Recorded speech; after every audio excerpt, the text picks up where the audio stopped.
So today I'm talking about spiritual DNA. A quick crash course.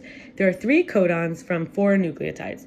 What does that mean? That means DNA has 3 spots taken from 4 different unique molecules that have different compositions, which are named A, C, T, and G.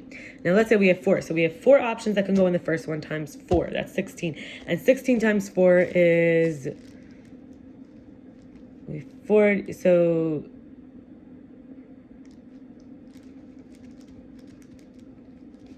6 times 4 is 24. And so that gives us 64, right? So 6 times 4 is 24. 1 times 4 is 4. Plus 2 is 6. Yeah, 64. And so that's how many options we have from 3 spots for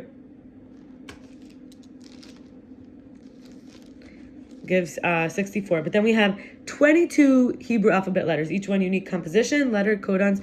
So we have 3 slots, and we have 22 times 22 times 22 is 10,000.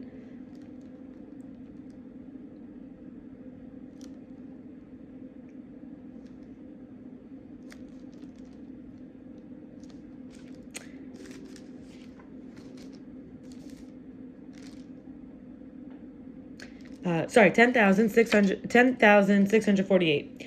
So then we have 10,000, which is a spiritual number because 10,000 is like 10 aleph. Aleph is 1,000.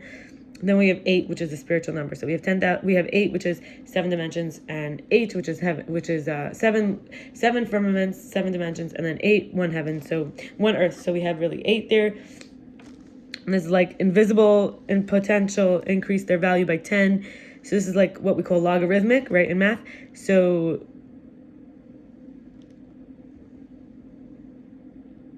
getting past like the bad math. So it's like we have 64 and then we have 10,648. So what does this mean? That means there was 10 less at the physical level because multiply by 10. So the 8 and the 10,000 are accounted for, and then we have 640 instead of 64. So we do see that the physical world is like a 10th, in this case, of the spiritual world. And the spiritual world has additional 10,000 and 8. The 8 being beyond the physical, right? That's what we just said.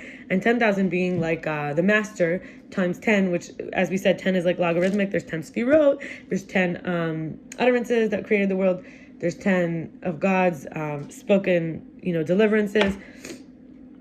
And when we think of math, the reason I'm going into this is because our spiritual DNA, we learned that when we learn, scientists have studied that when one learns math, their emotions are more balanced. So what could we say about this? We can let go of that. The one that has helpless emotions, like it's like a little girl version of me that can't stand up for herself. This is bad math because I could stand up for myself. Basically, adding up the years, adding up the life experience.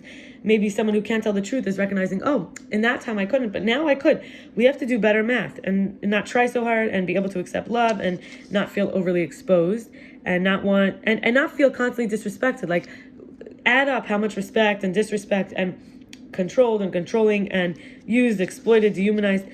When did we have to experience being, past the parents? Like I think about how in family constellations, we learn about how integrated family systems that in all the family constellations being first, integrated family systems came later, but the children are supposed to be the smaller one, the parents are supposed to be the bigger one.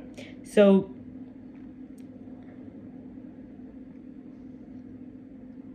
yeah, so if you feel like you have to be responsible for the parent's insecurities or the parent projected and you have to manage their emotions, we don't get to really become older from that place. We sort of had to skip to become hyper-competent. So being the light for older people is really too hard for most children. It's very scary. It can make us sometimes want to be small. We may then sabotage, make ourselves small, try to show that we're not so great, because then we'll get too much responsibility and power and we can't handle it. So what's bad math also is like wanting to analyze but not be analyzed. Being able to project needs to help others but not to be projected on as needy to be helped, right? There was a time where maybe one of us or myself or others, some of us would want to find things wrong with others so we could be the fixer. But then we realized we don't want that to be done to us. Like I think about my father humiliating me, and I had,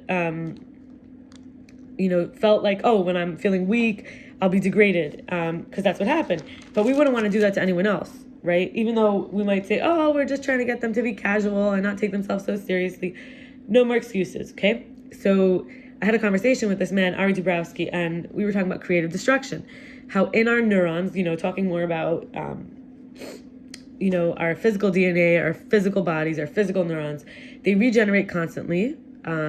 Not the whole neuron, but the parts of it, the connections, the synapses, having materials.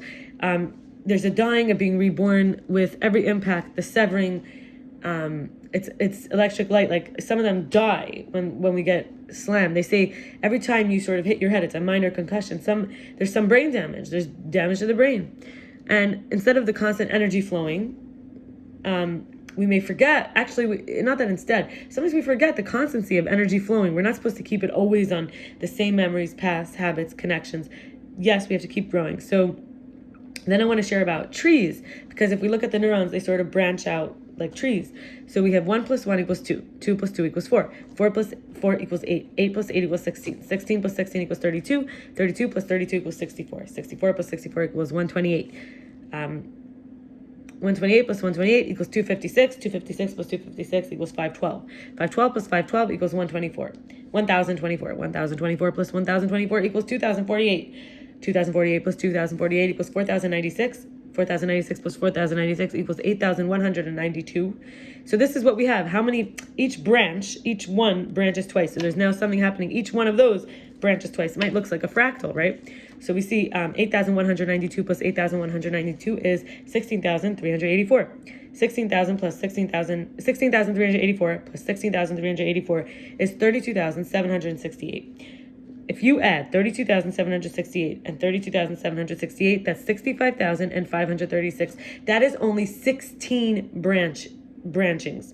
So what does this teach us? Life is teeming. There are endless possibilities. I mean, I was drawing just 6 branches, and I want to show you how ridiculous it started getting. I couldn't even find room. I started here. This is just 6. You could barely make it out, right? So this is what happens with life, with thoughts, with constant splitting apart, with those with options. When we tap into this reality, there is unlimited potential. So the key is not to identify too strongly with any particular branch.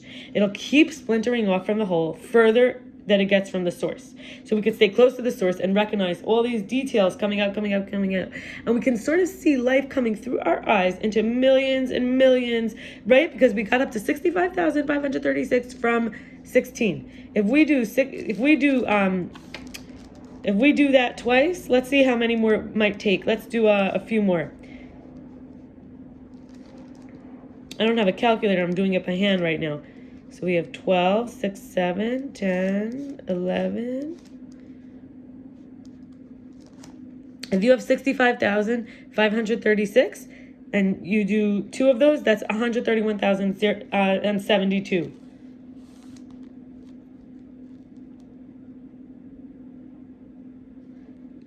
So then we have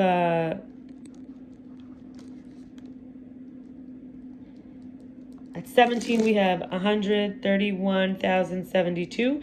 Let's see what 18 is.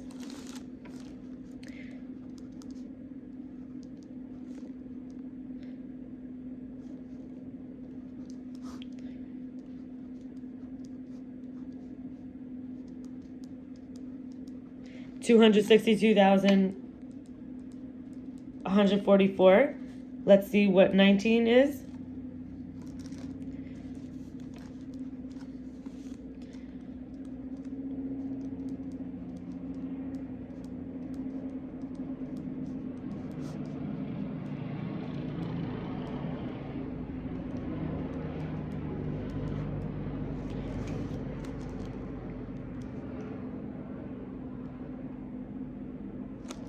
$524,288.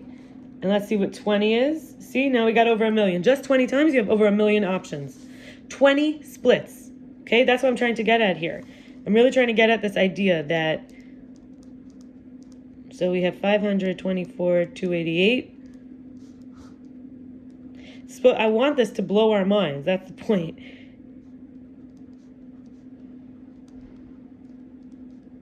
So now we got to 1 million, right? So now after 20 splits, we now have 1 million. That's enough work for today, right? So like, that's what I want to leave us with, this idea that this is a tree of division. We can call this the tree of life. The tree of life. We're not calling one branch good, one branch bad, right? See, it keeps branching. We understand that you might say, I like this and not this. The tree of life is this constant flow of energy. So we really did, and this is called doing, and this is why we see doing math can sometimes help for emotional instability. And as we connect with our spiritual DNA. Wish you well, blessing your day. Bye.